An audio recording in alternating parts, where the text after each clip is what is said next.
ఇప్పుడు ఈ పువ్వులు ఎవరికి ఇవ్వాలి? ఓ ఆ రోజు అడ్రస్ చెప్పింది కదా అక్క, మీకు ఇచ్చేద్దాం. పువ్వులు తీసుకున్నాక ఏంటి చిన్న ఈ పూలు తెచ్చావు? అంటే గుడికి వెళ్ళా, అక్కడ గుడి క్లోజ్ చేయండి, మీరు ఉన్నారు కదా అని మీకు ఇద్దామని తీసుకొచ్చా. నేను పూలు పెట్టుకొని చిన్న. సరే మీరు పెట్టుకోకపోయినా పర్లేదు, ఇంట్లో దేవుడి మూల ఉంది కదా అందులో పెట్టండి.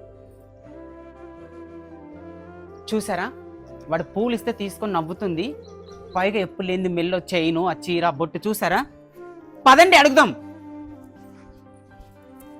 ఏంటమ్మా వాడు కూడా పూలు ఇస్తే తీసుకున్నావు?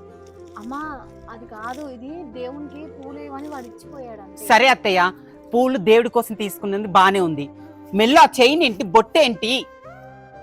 అవును కదా, ఎన్ని తీసేసినావు కదా, ఆ మళ్ళీ కొత్తగా వేసావు. అత్తయ్య ఇంకోటి అబ్జర్వ్ చేశారా, దీంది బ్లాక్ కలర్ సారీ, వాడు black colour T shirt matching. వెన్నెలా ఏయ్ నోర్మి, ఇంకొకసారి ఆ మాట మాట్లాడాలనుకో నాలుక కోసేస్తా. ఏంటమ్మా, నా మొగుడు ఏమైనా చనిపోయాడా చెప్పు? ఏదో నేను పుస్తల తాడైతే వేసుకోలేదు కదా తెలుసు, నీ మొగుడికి ఫోన్ చేసి పిలిపించాను, రేపు సాయంత్రం వస్తున్నాడు, వచ్చాక నువ్వు మీ అమ్మ ఏమైనా మాట్లాడుకోండి, నాకు సంబంధం లేదు. అయినా మీ ఇద్దరి మధ్య నేనెందుకు చెడ్డ కావాలి?